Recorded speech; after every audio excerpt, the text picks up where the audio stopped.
Hey, everybody, and welcome back. I'm What's going on, Jay, guys? I'm Chris, bird nerd, and we are the the Bird bird Brain. brains. We're working on that. We're going to get Oh, better at that. that was awful, but I loved it at the same time. Yeah, well, and just so everybody listening knows, Chris is in Utah. I'm in Alabama. We're in different time zones. We're thousands of miles away. So we're doing our best to figure this out. And this is also literally our second episode of a podcast Yep. ever. Kids So sleeping in the other room and, just trying to be dads and bird nerds at the same time. So, yeah, absolutely. But all right, here we are, episode two. So, exciting. well, and I think we had some pretty good responses on our first podcast. I had quite a few people, that follow me on YouTube and Instagram, several close family members that just like suddenly called me up after I posted. I didn't tell them anything, and they're like, "Wait, you did a podcast? It was so cool!" So, I actually got some pretty good feedback from it, and hopefully we can keep this going for you guys and give you some real time feedback, but also real life feedback in the world of bird keeping that sometimes is hard to portray in our Instagram and YouTube videos. So I think this will be pretty cool. Absolutely. Yeah, I got a ton of feedback too. One of my favorite parts was I got feedback from like your listeners being like, Nice, people would yeah, be like, "Oh, I didn't know you guys knew each other," and stuff like that. So it was like the cross pollination was really cool. yeah, Um, yeah, I got a lot of good feedback. It did honestly much better than I thought it was going to do. I was expecting to have like four people listen, and like, yeah. so the first one went out on my channel. This one's going to go out on Chris's channel, Yeah, but it has the best, by far, the best like watch time of any of my videos. So like, actually, I mean, it's a pretty long podcast. We're going to try to be a bit shorter today, by the way, but it's like a 50 some minute podcast, and more than a third of the people listened the whole way. it's So I was awesome. pretty amazed by that. Um, and I think we've talked about this before, but like YouTube in particular is weird for me because when you're making your own YouTube video, you're kind of talking into the void. Yeah. And it's weird to have like, okay, people are listening, you know. All right. Okay, so today we're going to talk about a couple things. We have three main topics to cover. Those topics are going to be beginner birds, housing for birds, and nutrition. So, what do we feed them? And then we have a couple listener questions, and then we'll do a quick aviary check-in. So, let's start with beginner birds. All right, Chris, off the top of your head. Hi, I'm Jay. I've never kept a finch before. Where Oh, do we go? yeah. Well, and I think I've got beginner birds in a few different stages, right? If you have, never even thought of a bird before, and then suddenly you go into the pet store and you see a bird, or you watch one of our podcast videos or YouTube or Instagram videos, and you're like, man, those are some cool birds, but know nothing about them. Really, my top three beginner birds that anybody can own. They're hardy, strong birds that are harder to kill than to keep alive. So um, zebra finches would be number one. They are super easy, super hardy, small birds. They don't require a lot of space. Even though when we get into that topic, I'll voice my opinion on cages and sizes and things like that. But you've got your zebra finches. Probably my next would be society finches. Those both those birds are pretty readily common throughout not only the United States but the whole world, and most of your local pet stores or local breeders have one or two of those species. My third one's a little bit different than what I was thinking at first. I was gonna say the canary, but I'm actually gonna bump that one down to Ford, and we don't have to talk about that one. But my number three actually would be the spice finch. They're a really cool bird. They've got some cool browns and different colors to them, but they're a pretty easy bird. I wouldn't say they're easy to breed, but they're easy to keep. I've had spice finches in the past, and they've done great. We've got our cold winters here in Utah. They stay outside and play in the snow and eat it, in the wintertime, and then go back into where it's warm, things like that. So I would say those are probably my top three. The spice finches, though, are a little bit harder now, especially in the United States, to get your hands on with them being a a bird coming from Africa, and with the tightening down of the imports and things like that, they're a little bit harder to get a hold of. But if you do see them, they're a beautiful all brown bird. I would say try your luck on them if you don't want to do the zebra finches or society finches. Those Yeah, are the top three. spice finches. So my top three would be the exact same. So I'll elaborate. So spice finches. So first of all, I breed them, and I'll have some available this year. So quick plug there if Do anybody you? wants some. Oh, that's awesome. That's Yeah. one species I haven't been able to breed. That's really cool, man. Okay. So spice finches. Right, they're a very cool finch for a lot of reasons. So they come all the way, like you were talking about, from Africa, but different subspecies all the way into Asia. So Yes. basically, they have one of the broadest ranges of any finch. I mean, you can see this one species in Africa, one species in India, all the way up through like China. Yeah. So like pretty wild. And like you said, so we talk about zebras and societies a lot. But spice finches to me are the stepping stone bird. So Yep. I So think almost the gateway bird. right. I think almost everybody can breed zebra finches and society finches. I know some people are struggling with that, and don't think I'm being dismissive. I'm not saying it's the easiest thing in the world to breed any bird. What I'm saying is, of the finches, societies and zebras are easy to breed. They are.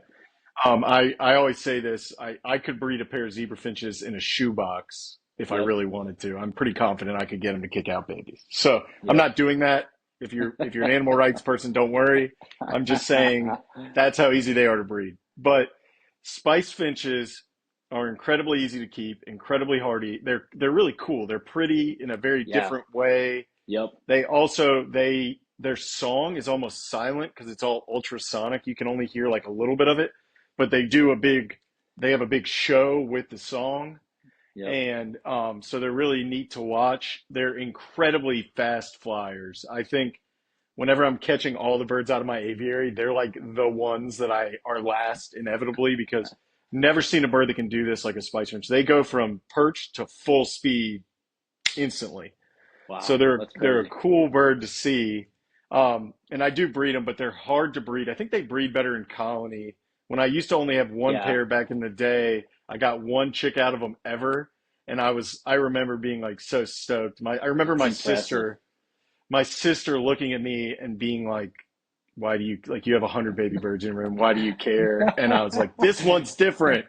Like people aren't breeding these, so they're a really great if you want to learn how to breed difficult species, but you don't want to spend a lot of money and you don't want to have a bird that is, tougher to keep in general, they're a great way to like, how do I breed a tough breeding bird, but that's an easy bird to keep? Yeah. So that's a great one. Yeah. Well, and I think too, the spice finches. It's funny. Tony Bonesbirds from Australia. He was messaging me back and forth. We've got some grass finches that we're breeding, and he says many times people pass on them because they have the Brown syndrome, and I had to laugh at that. And basically, he's saying because they're mostly a brown colored bird, people pass on them. They want the colorful, the vibrant ones.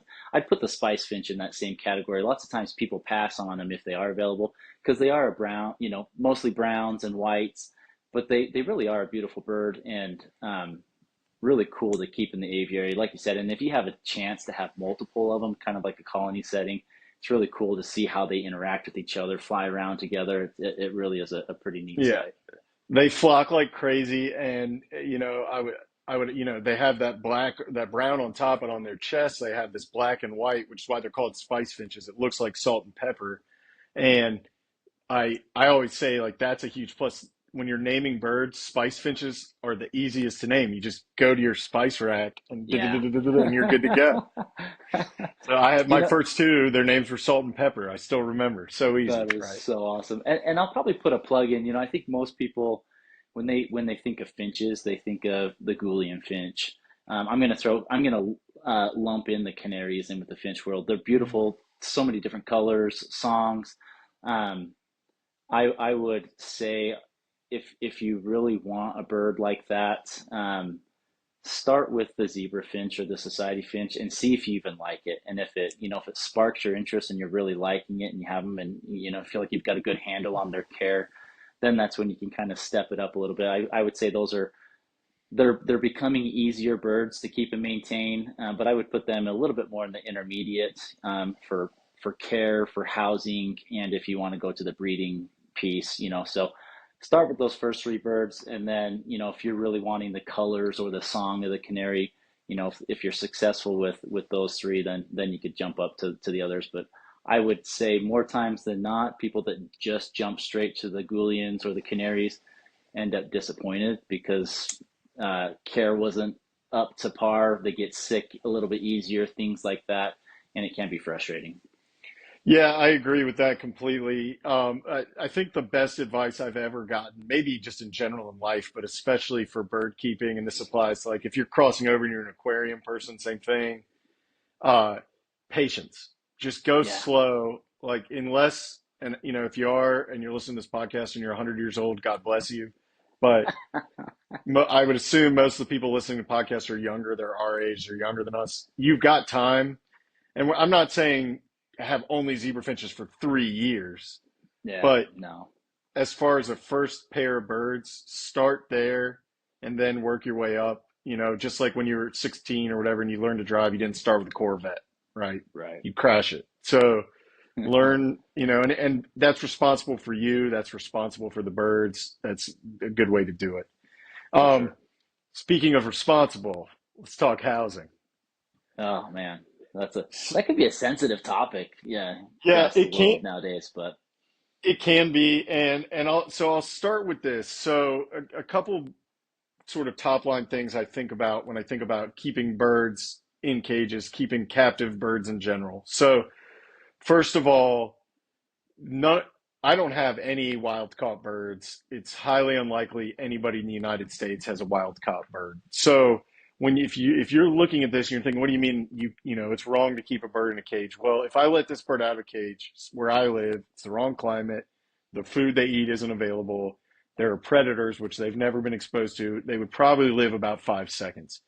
And then I would also broaden that out further. The average survival rate, and it varies by species, but the average survival rate for like a finch chick in the wild is roughly 5%. Okay. That means to adulthood. That doesn't mean surviving as an adult. That means for every 100 baby chicks that hatch out, five are going to live to adulthood, which for a finch, keep in mind, adulthood is like 4 months. yeah, So it's a massacre out there. And then yeah, the average lifespan in the wild for most finches is like 2 years.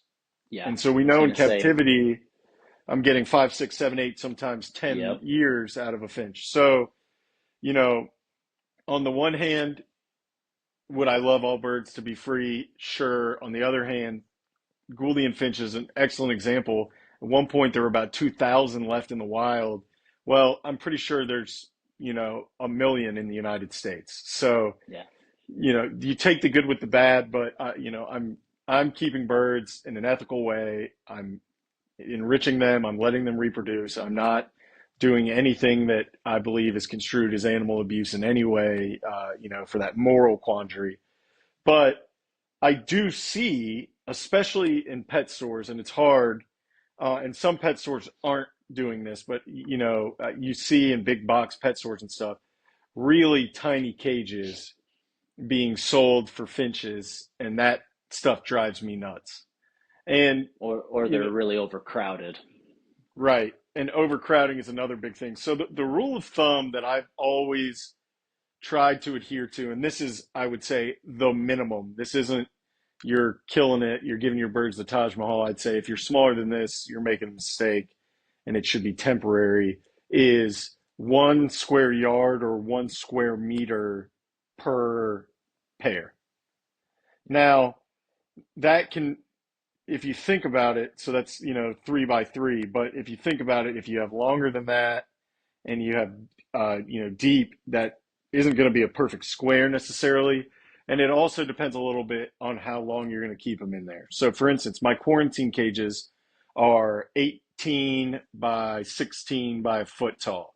I only intend to keep the bird in a quarantine cage for about 3 to 5 weeks, and I want it to be smaller. I want to be able to monitor the bird's health. I want to be able to put a heat lamp on there if I need to.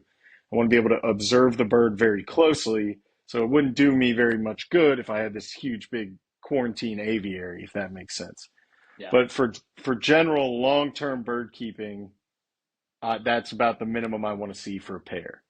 yeah, yeah, and I think too, my motto as a bird hobbyist and breeder is, I have a lot of species for the conservation aspect, and my African species that I have right now, my purpose is to breed them because I don't want any more wild caught ones. I would like our captive population to be able to grow and expand, like what you just said with the Gwilliam finches, and so that that temptation of catching more wild caught birds and bringing them in is less and less, right?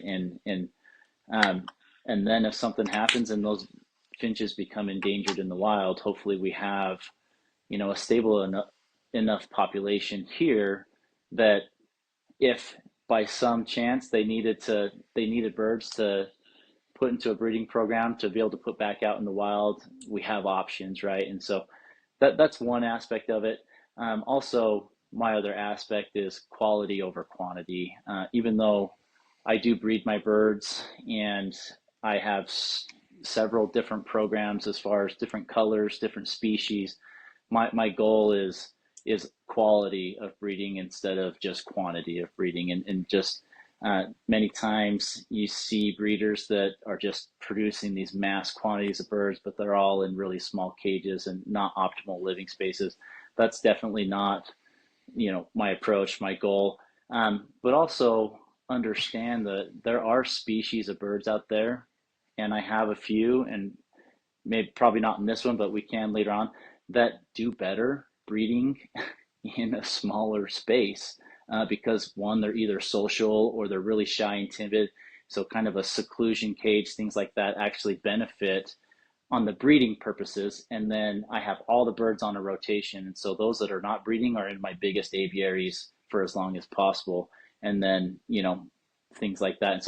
And we have the cold winters. I did finish my big aviary this year, which is twice the size of the shed that houses my birds that have the other aviaries in there. And I think that'll be cool, down the road to show you guys that and the big spaces that they have. But there are times where birds breed better in some of these smaller cages. But I agree, Jay.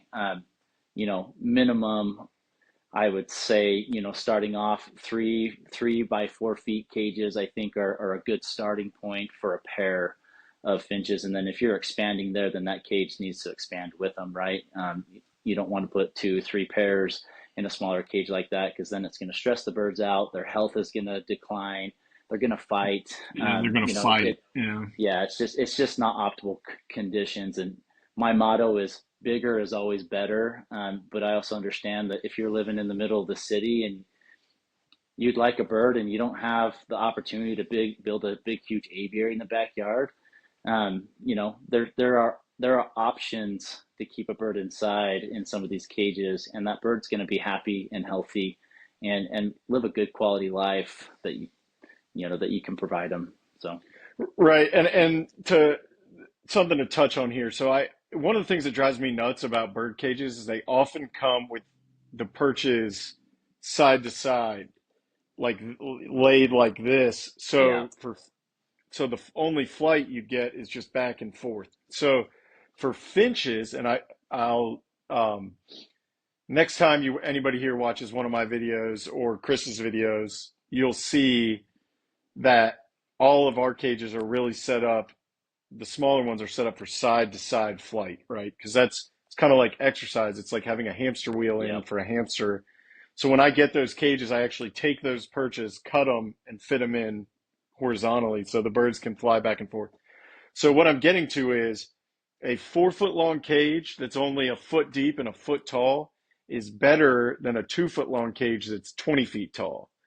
Okay, the right, birds do better flying side to side. So if you're thinking, what could I do? How can I make this work? I mean, even if you closed in like a bookshelf and had a big long ways where they could fly, that's better than a cube or a vertical tower for finches, which is yeah, kind of the opposite of like a budgie or a parakeet cage, which a lot of people I think put zebra finches and the like into like a cage that's really meant for a parakeet. Parrots can climb, they can do different things with their beak, they come out, they socialize. Finches typically are going to stay in the cage. I know a lot of people do free flight them in their house, and that's fine. My wife would kill me.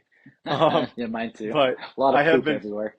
right, but as far as the cage length over everything else, that's your biggest, value added. So if you're like, how could I get bigger? Longer is the answer. My big aviary, just to give everybody an idea, it's got about 60 birds in it. The outside section is about 6 feet wide, and it's a little over 15 feet long, and then the inside section is a little over 4 feet long and a little over 6 feet long and a little over 4 feet wide. I also have some nooks and crannies and some privacy perches and other things to help mitigate, which we can get more into that in a future episode. But long is better. The longer the bird Yeah. can fly without having to land somewhere, the better it is for the bird. Yep.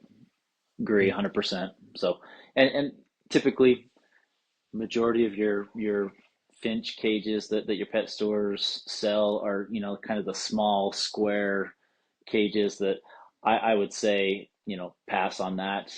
Go on, online, and there are quite a few different options of cages out there that start at a minimum, 4 feet long, and usually 4 feet long, 2 feet wide, 2 feet high, things like that. But that's a good starting cage, for a single bird or a pair.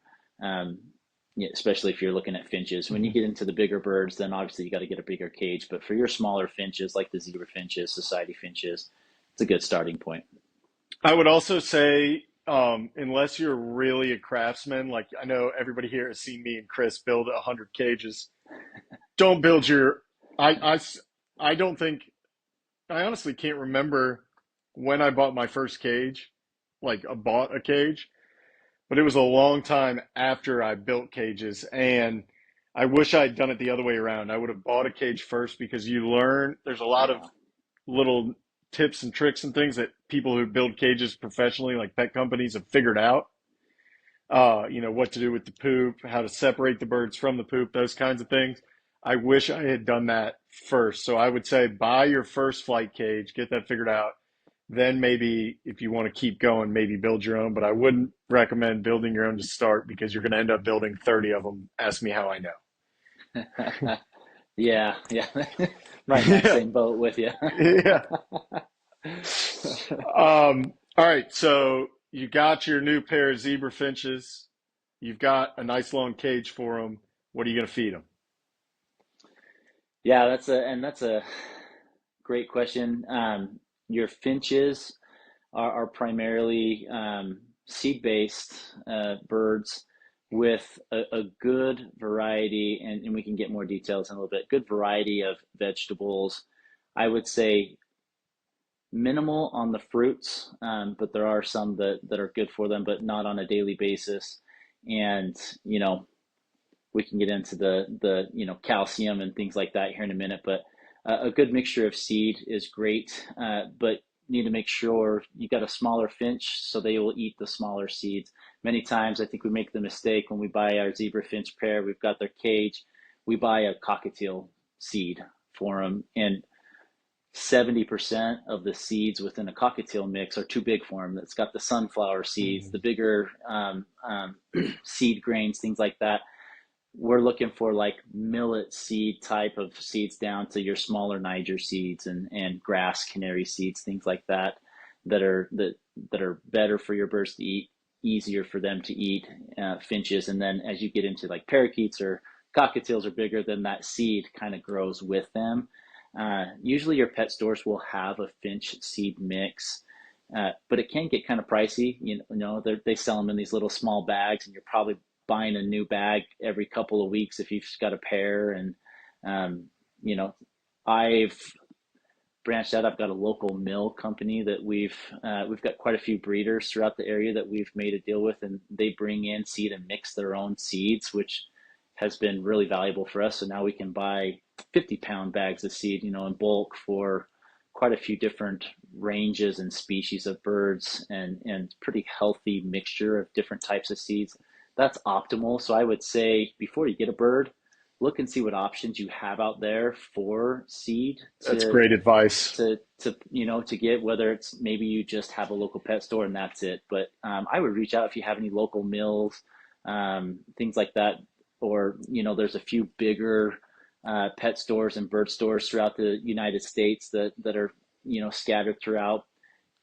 Be good to reach out to them and see what options you have, and then be ready there before you get your bird, instead of buying your bird and then socking a bunch of money on small bags of pet store seed, and Or you're the thinking, grocery store seed or the aisle. grocery store, yeah, that usually the grocery store seed aisle is usually wild bird food, which again is your sunflower seeds, Yeah, it's things that your not. cockatiels would probably eat, and not so much your finches. So Yeah, and just a quick plug here. So I am a member of AFA, which is the American Federation of Aviculture. So that's going to be like most of your bird stores and everything are going to be members. So if you're, out in, well, I won't say Utah because talk to Chris if you're in Utah, but if you're in Minnesota, if you're in Mississippi, where's my nearest local bird store? Reach out to me, shoot me a DM on Instagram, shoot a comment under here. I'll help you find a bird store. That's easy. Google's your friend, obviously, but if you're really struggling, let me know. Or if you're really in the middle of nowhere and you need to ship, I've got some good recommendations there too. Yeah. So, and another thing I want to add here is specifically with food, make sure who you're getting advice from knows what they're talking about. I see all kinds of stuff, especially on Reddit. And I know people on yeah, Reddit are going to listen to this. This whole thing, I've seen a big craze lately of not feeding finches seeds because that's outdated. If you look at what finches eat in the wild, that scientists that have studied this, it's 80+% seeds. seeds So, and insects. right, seeds, insects, and a little bit of green, which is mostly like freshly sprouted seeds. Right. So, seeds are absolutely the correct thing to feed a finch. They need the protein, they need the other things that they get from seeds, all the different, nutrients. Seeds are absolutely a critical part of their diet. They cannot thrive without seeds. Anybody who tells you different is plain wrong. Um, Yeah.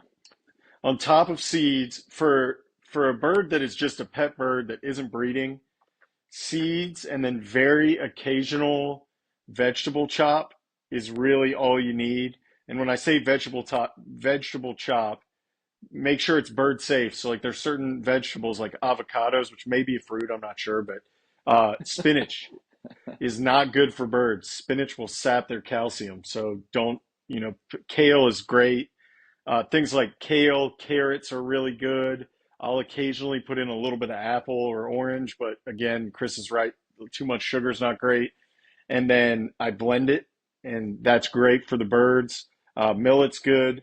And when we talk about millet, I'm not talking about those millet sprays, which I do also sometimes provide my birds, but for a bird that's not in a breeding situation, that's not in an outdoor situation, that's being kept in your house, really not necessary. So, I mean, if I had to peg down the most important things, if you have these, you'll be fine. If you have water, if you have some source of calcium, whether that is like a little NutriBlock or a piece of Cuttlebone, and you have fresh water that is clean, you'll be fine. Um, when you get into breeding, that's when you need to get into things like insects. You need to get into things like egg food, and you need to get into millet sprays and other nutritional supplements, things like that. We're not talking about that here. We're talking about just to keep a pair of birds alive that you're not doing anything with, but enjoying seeds, a little bit of greens, like I'm saying, less than 10% of their diet, probably 5%, even if that, a couple times a week, and then fresh water, you're good. Seed needs to be available all the time. The birds are small. They don't, they eat, a huge amount of their body weight every day in seeds. And I meant to ask you this earlier, Chris. How many pounds of seed do you go through a month? Do you know? Do you want to Yeah, answer?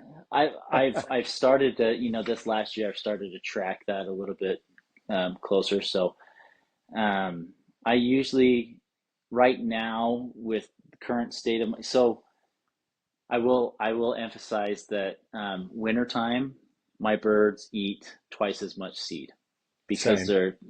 it's, and even though I have a heated shed, I try to keep it pretty close to minimum 65 degrees because I do breed throughout the winter time.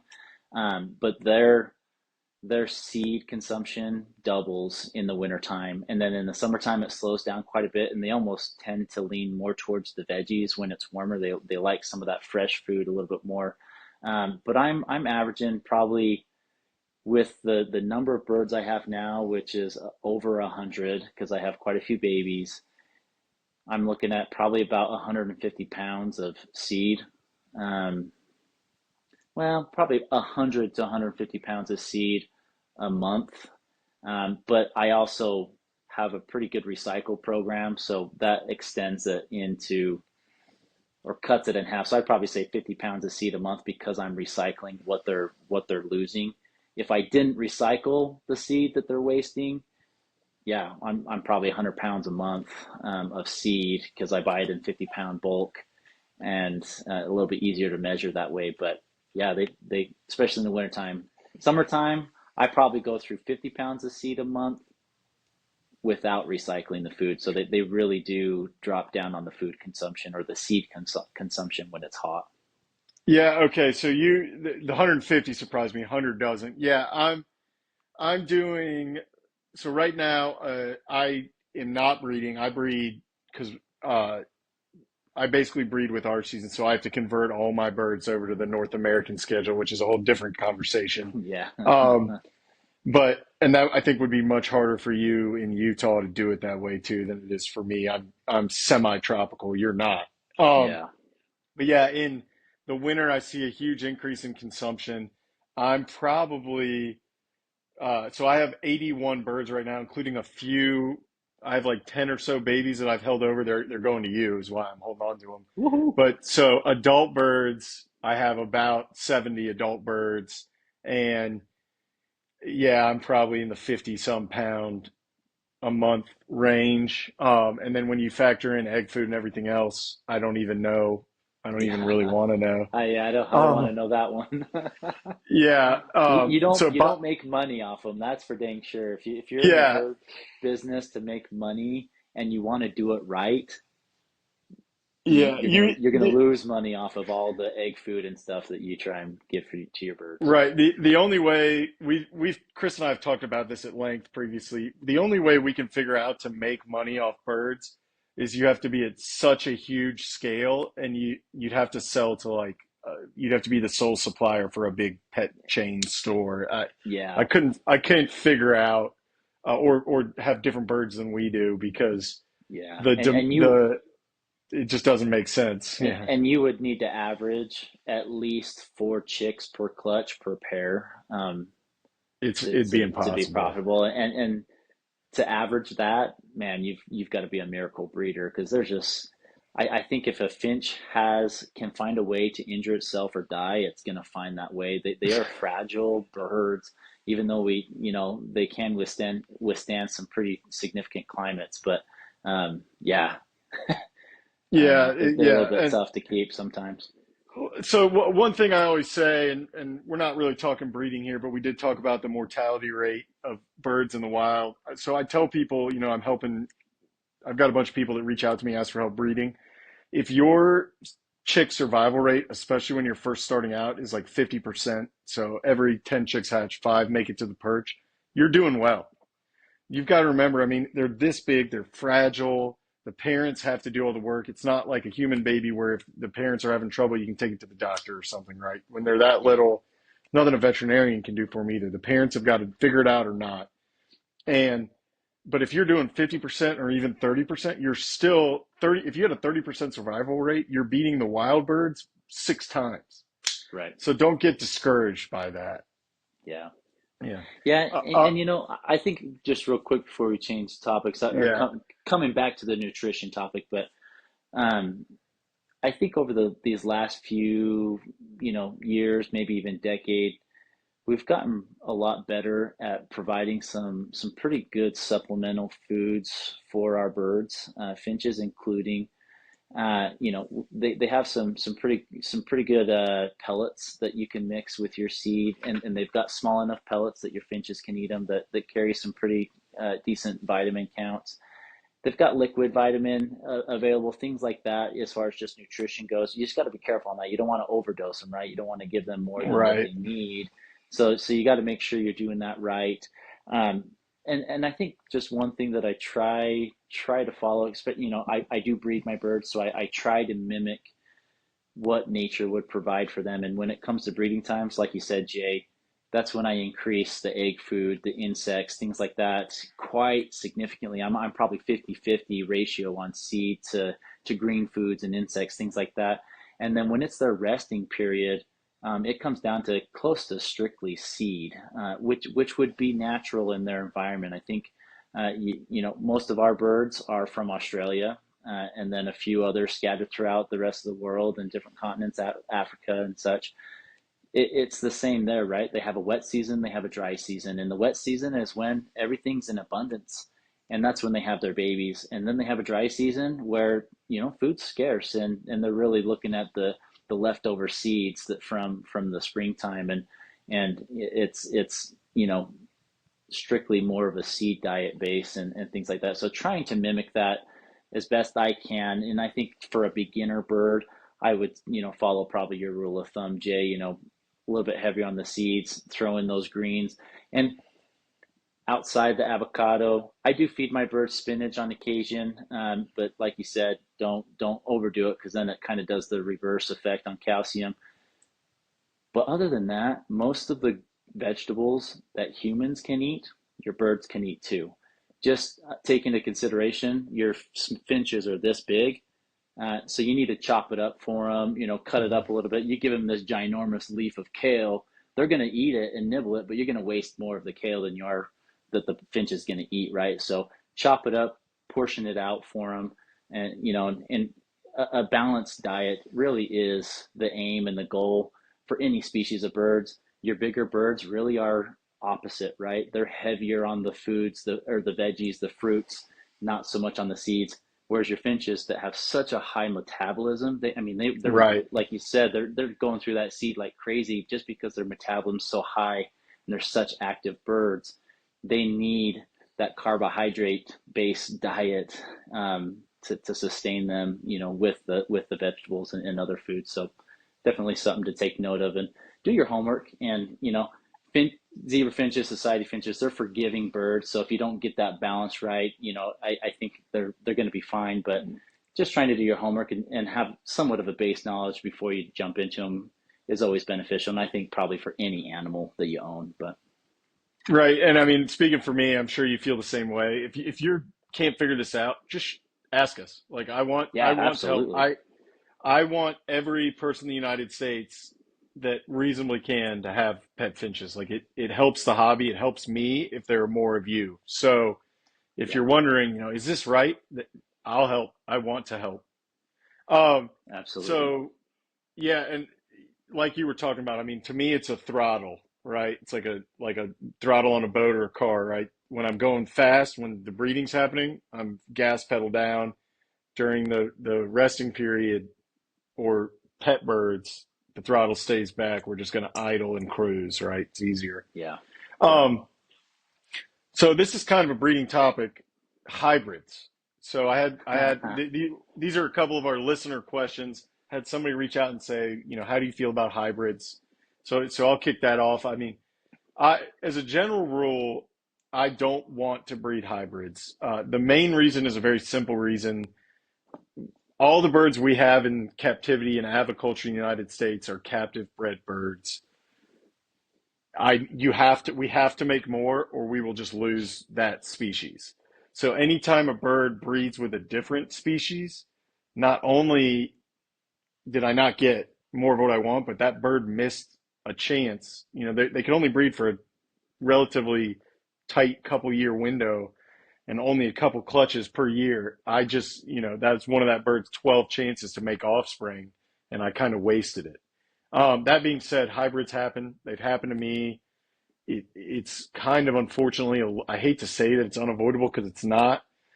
it's unavoidable in a mixed aviary. If you have all Yeah. your birds in individual species, enclosures, sure, you won't have hybrids, but I don't have the size to have 20 aviaries. If I did, I'd love to do species specific aviaries. Don't get me wrong. Yeah, I'd Um, love that too. so the best practice I have if you're going to have a mixed collection like I do to avoid hybrids is to pair up your birds before they go into the aviary. Um, the way I do that's real simple. Let's say I had a male and I got a female. I'll pull them out, put them in their own cage for a couple weeks, let them get to know each other, let them figure out, oh, I like this guy. And then they can go back out into the aviary. That works very well. Another thing I do is I try certain birds are more likely to do it. For instance, masked grass finches and shaft tails are the same genus. They're very close, so it's very easy for them to interbreed. You might even be getting fertile offspring. So in that Mhm. case, I try not to have the non-pairs of those two species together. So if you have an extra shaft tail, don't have an extra masked grass finch, or you're likely to have a mule. Which So which that happened to my brother just a couple months ago. He kicked out two babies, which he thought was just the masked finch, and then they came out and they get a little black bib from the shaft tail underneath them, and you can definitely tell they're hybrids. right, Which and masks are also one of the hardest finches to breed. oh my So goodness, yeah, that might even be a rare case where I'm like, well, at least they bred and they're figuring it yeah, out. Now I just got to get them onto the right team here. But yeah, I've kicked out exactly one mass grass finch baby in 2 years, so it is yeah. what it is. They're But tough. I'd say the finches that are the worst about it, just so everybody knows, are zebras. Zebras are really prolific and they will try to breed with everybody. Um, so just be aware of that. If you're going to breed, be responsible, do your homework, be prepared for these things. And then when you get a hybrid, you basically have two options. You're keeping that bird forever because you can't really sell it as a species, or you're finding somebody else that wants it. Um, Right. Luckily, I've been lucky. I had some zebra shaft tail hybrids last season, early in the season, I think, or maybe 2 seasons ago, but they came out all white. So they were really Oh pretty. wow. So I found somebody that said, I don't care. I just want them as pets. And they got them.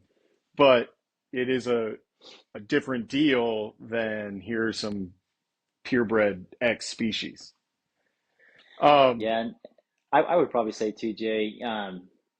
There are some hybrids, I'm not gonna lie, that are pretty cool. I've seen quite a few like zebra and owl finches. I think they call them zowls, Zowls, um, as, yeah. as hybrids. But you know, overall, as a general rule of thumb, we want to try and conserve, the wild type genetics, that these birds come from, and try not to mix them, because we want to keep those lines as pure as we possibly can. I know we've got so many different types of mutations of pretty much every species of finch now. But when you start crossing species together and getting hybrids, that's when your fertility rates go down. Then you don't have a pure line. You can get some pretty cool hybrids. I've seen some out there, but I wouldn't encourage the active breeding of those different species together. Right. And I definitely would say that if you're gonna like they've made like the way they made cream shaft tails was with Parsons finches, breeding them back in and stuff. Like Tony Arnold, he's got some great cream lines and things like that. It's kind of like saying anybody can hypothetically drive a race car, but I would wreck, right? So Yeah, leave that crazy stuff to the people that are really at the forefront, know what they're doing, have a legitimate plan, have a legitimate purpose. I think here we're talking about accidental hybrids, and that's something to be avoided. Has it happened? Absolutely, but like we already talked about, let's try to avoid that.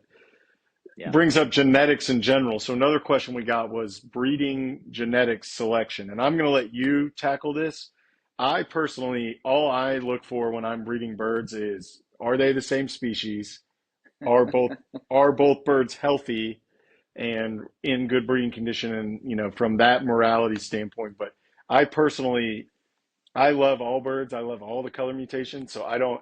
A lot of people get really into like zebra finches mutations, or Gouldian mutations is the big one.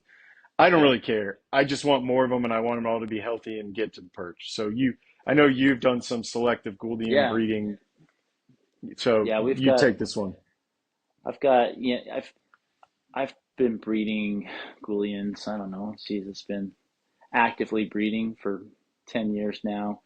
And I did have a few years where I was selective breeding, and really you're looking at color type, size of the bird.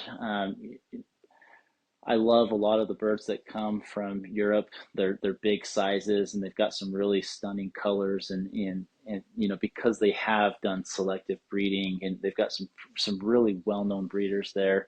And we've got a few breeders here in the US that are starting to get that reputation as well.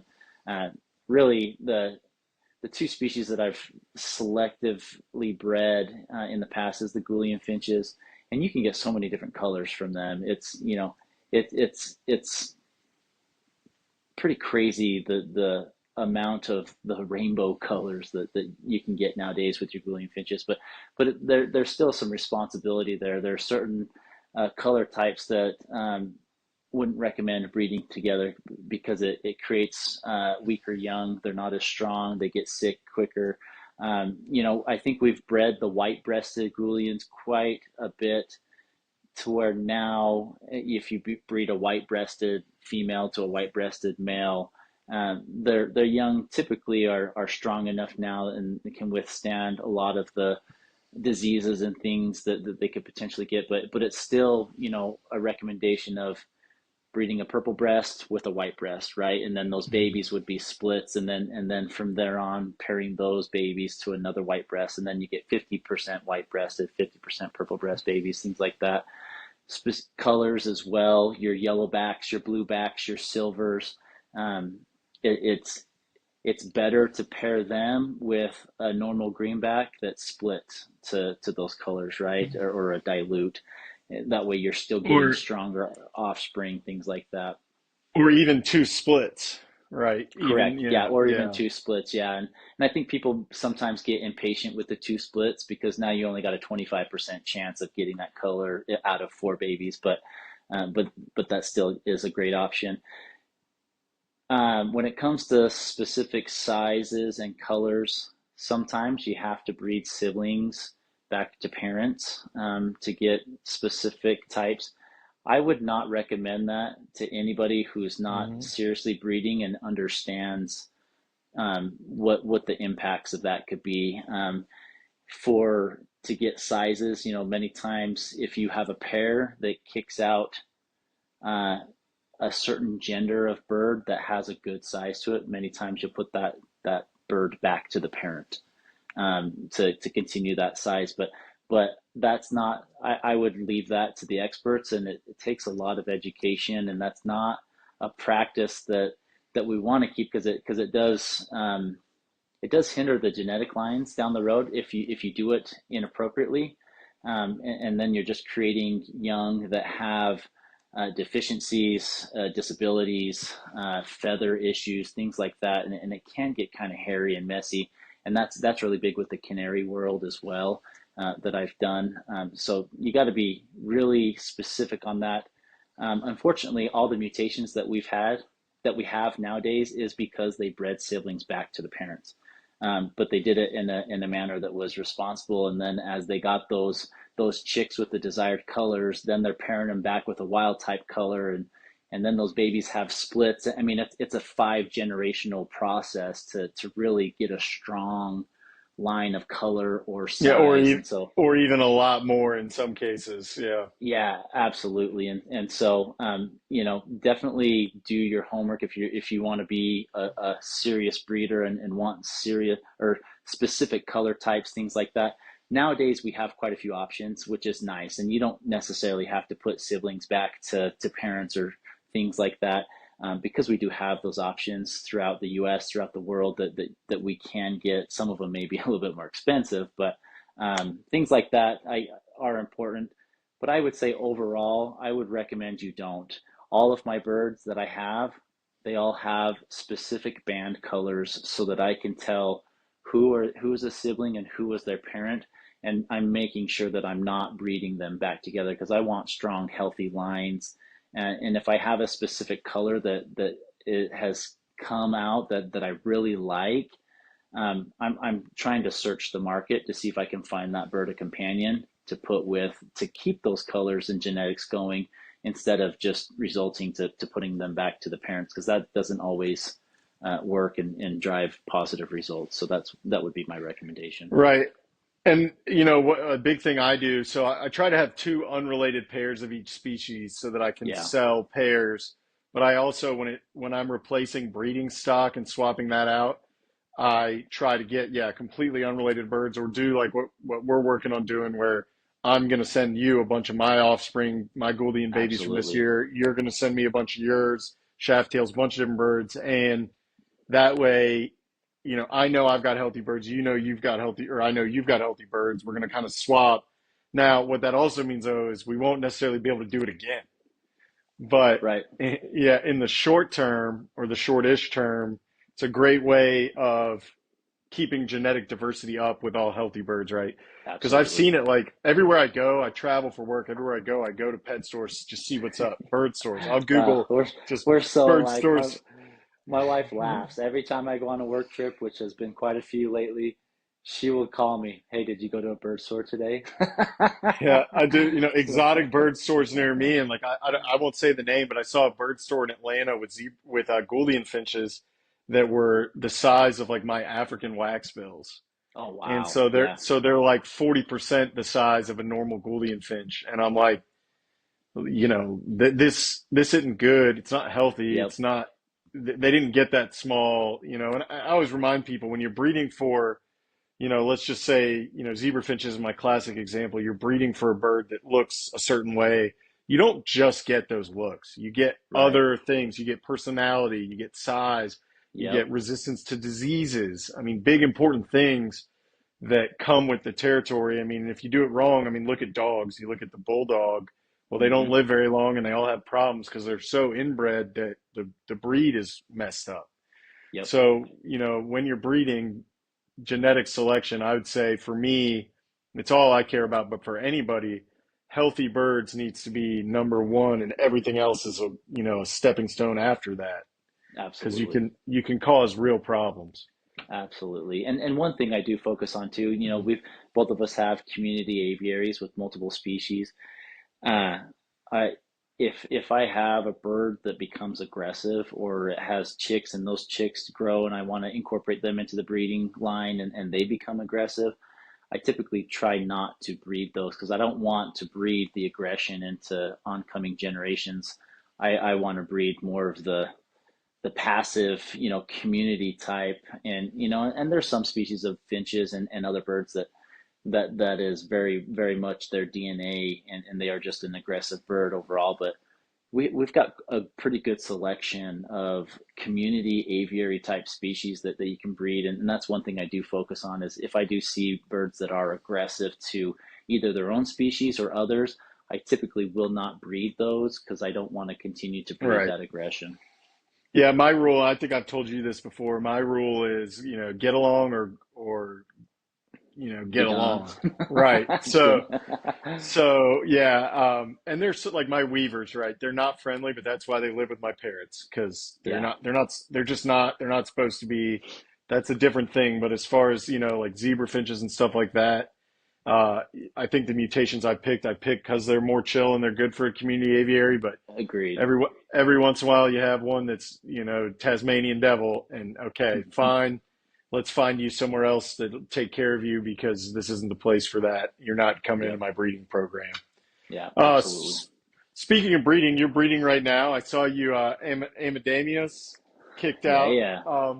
So I'm not breeding right now. You are. So give me the rundown. How are Oh things man. going? And I guess I, this is going to go to your channel, so don't give any spoilers you don't want to give. But yeah, and I think I've already shared um, what I've got right now, at least on my channel throughout this last couple of weeks. But yeah, I've had seven Amidymium chicks come out, five from one pair and two from another, and both redhead and yellow headed. So super excited about that. These birds they're from Africa, and when I referred earlier to the Brown syndrome that Tony and I have talked about many times. People pass on these finches because they are mostly a brown bird, and then they just have a little bit of color on their heads. The females are just all brown. But they're actually some really cool finches. They're very closely related to the cutthroat finches, same species. Those are, talking about hybrids. Those ones will cross if you ever have those two. Same But they're, genus. Yeah. same genus. Yeah. But really super cool, super excited about that. And then I've had, geez, how many? Let's see, five, 9, 10, 11. I've had 11 shaft tail babies come out in the last month and a half, all from two different pairs, and then four that were raised by zebra finches. That I those ones want I won't. those ones. Oh, you want? I was gonna say Oh yeah. I was thinking of not sending those to you because I don't know who they came from. But um, anyways, No, yeah. that I So just know they're going to be good parents because they learn they from will be. zebras. Absolutely, Yeah. they will be. So yeah, quite a few shaft tails coming out right now. I've got a couple different nests of Goulian babies in. One has 5 in there, and the other one has 3. Really excited about that. And speaking of breeding, but even though it's dead of winter here, that's when my Goulians come into breeding condition because in Australia right now is their breeding season, and no matter what I do, time adjusting my lights, whatever it is, they come into breeding season in the middle of winter. And so that's one of the main reasons why I have breeding in the winter and keeping my shed warm is for my Goulian finches because I really want to breed them. And then I've got Rosy Bork babies in the nest again. I've got 3 different pairs, and all 3 of them are just alternating on kicking me out quite a few babies. So I've got a pretty heavy load of Borks. Once this last clutch comes out, I'm separating the genders so I don't get any more babies for a while because I need to find some homes for some of these Borks. So anybody out there, if you want some Borks, I've got several different mutations: Lutinos, Rubinos, Opals, Fowls.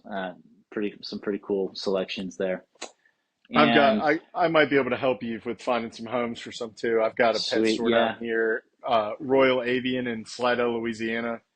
I love They that. they do well with Bork, so maybe we'll talk about that too. Let's do it. And then probably the last thing I've got uh, button quill eggs. They're all in the incubator. I wish that the hands were sitting on them, but they're not right now. But I've got quite a few button quill eggs that should be hatching out later this week or later next week.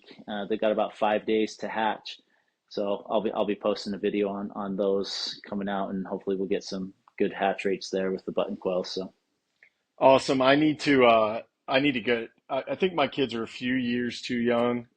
But that's one thing. When my kids get a little older, I'm going to definitely get an incubator and hatch some button quail because I feel like that's something every kid should get to see. So, it's pretty fun. It's almost like Christmas. I let them know. I say, hey, and usually they hatch in the morning. So it's usually between like 7 in the morning and 10 in the morning is typically when they start hatching out. And so I'll just tell them they're supposed to be hatching this day. So keep an eye on the incubator. And I'm usually at work, and they're calling me, Dad, they're all hatching. Daddy, It's pretty, yeah, it's really cool. It's a fun sight, and they love it. And then they like to play with them because they're these super cute tiny chicks that are self-sufficient. They can eat on their own and drink on their own from hatch, but they're just so fun to play with. The kids absolutely love them. yeah, that's awesome. Yeah, so yeah, not breeding right now. I'm starting to get ready. So I breed from March to October, more or less. Went long this year for a lot of reasons, but um, so right now my birds are all molting. Here mid-February. Basically in the next couple weeks, I'll start hammering egg food, insects, everything, getting everybody geared up, and then I'll probably put the nest boxes in first, probably second, third week of March, somewhere in there. With the exception of my cockatiels were going crazy, so I did give them and my budgies both nest boxes. Um, My cockatiels did lay a full clutch. Unfortunately, I checked them yesterday and no fertile eggs. It was their Oh shoot! Well, yeah, very give them first another try. chance. Yeah, so I just pulled the eggs. People ask me that all the time. What do I do if they're not fertile? I throw them away. Not making egg omelets with tiny eggs, but um, I throw them away, and the birds in a day or two go, oh well, and they lay a new clutch. It doesn't like break their heart or anything. Yep. Yep. My budgies do have some fertile eggs, so gonna be Nice. kicking out some budgies, and then um, the canaries in that cage and the doves in that cage are both also breeding now. I can breed on the North American cycle because my climate, even the coldest it ever gets here, is like realistically, except for a couple days a year, is like the 30s. Yep. So I can leave my birds outside all the time, and I wrap the aviary and I heat it. But unlike you in the winter, you kind of at a certain point have to basically just bring your birds in. I Yeah, don't it have gets to too do cold that, for them. so it's much easier for me to adjust them. And I don't really do much. I mean, we'll talk about that in another episode, but the majority of it is just that they naturally kind of start coming into sync.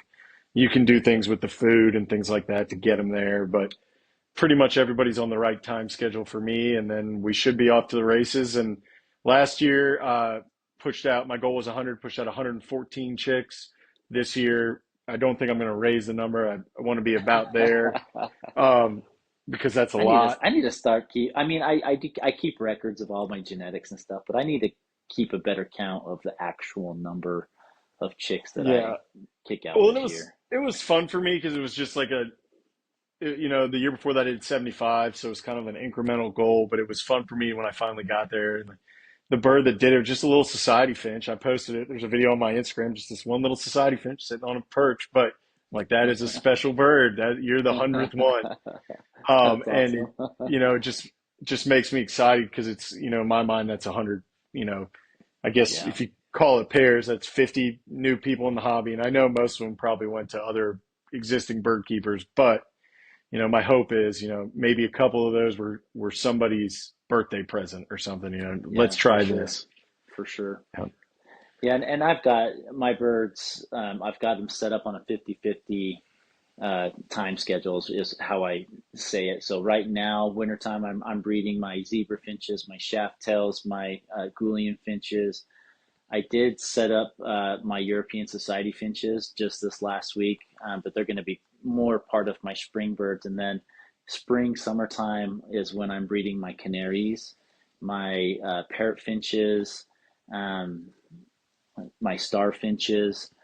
So I've kind of got them on different schedules, and I have several different aviaries within my shed that I have those birds on the different schedules, like we talked about. Some of them are just getting seed right now because they're still part of their winter diet, and I'm gonna start getting them ramped up. My other birds, like my zebra finches, my shaft tails, they're all together in one flight. They get egg food every day because they're actively breeding right now in my borks. So sometimes it can be a little bit of a puzzle game, but I've got most of my birds set up on a process where I've got winter breeding species and summer breeding species. So it's kind of breeding year round where I'm at, but it seems to be working okay for me, and it Yeah. does pretty good. But my canaries are starting to ramp up. Usually about March time is when my males start to perk up. They've already gone through their molts, and they're starting to. I can hear them singing in the mornings as I walk out to the aviary to feed them, and then probably about mid March is when they're going to be singing so hard that I can hear them inside my house. It's just crazy, but Yeah. excited for I that. um I haven't posted yet, but I caught a video of one of my chicks singing for the first time the other day, one of my canary Oh, babies, and it nice. was like, oh, now I know what you are. And I saw one of the still not in color baby Gouldians that's coming to you start singing. So I know Sweet. I've got at least one male coming to you. Sounds good, And man. those babies are gonna either be dilute or split to dilute. So some pretty I will, birds. I will take that. Yeah, I figured you might. Okay, so let's plug our socials and get out of here. So I'm on everything is basically the same on Instagram, the underscore Javiary, YouTube, the Javiary. I'm on Threads. I don't know if anybody actually is, but same thing, the Javiary, Facebook, the Javiary, and I think and I'm on Reddit. I've been messing around in like R Finches and some of the other bird related Reddits. I used to not. I don't really love Reddit, but I found so much bad information going on in there that I'm like, all right, I got it. I find myself just cleaning up other people's messes all the time in there. I've never even thought of Reddit, to be honest with you. I don't even think I've read many of the threads or anything on Reddit, but Yeah, I'll have to peek into there's that an one. r/finches with like 2,600 people in it, and a lot of them are new people. Hey, I just got finches. What do I do? And then you have people jumping Okay. in to tell them only feed them, carrots and kale. And I'm like, oh no. So Yeah. then we got to talk about Yeah. that or all kinds of stuff. But so That's that's where good. I am. What about you? Yeah. My two main channels that I have is YouTube and Instagram. YouTube is Bird Nerd. Instagram is Bird Nerd 4. I am wearing the merch today, and well, this is like the really it's so small. It was a typo, but um, Yeah. I have quite a bit of merch on both those channels that you guys can choose from, and yeah, look us up. We'll be posting this video on my channel this round, and hopefully with Jay tagged on there, and hopefully we can continue to reach out to you guys and keep giving us the feedback and different topics that you guys want us to share with you. And we love doing this. This is awesome. I was looking forward to this night all week. Honestly, I'm like, heck Yeah, yeah, me too. let's hit up the birds. The kids are in bed. Like it's pretty awesome. So I told my wife, I was like, I am little kid on Christmas excited. yeah. So yeah, keep it up and look us up, and we'll be posting this pretty soon. Yeah, all right, everybody. Thanks for hanging out with us. Appreciate you guys. We'll see you.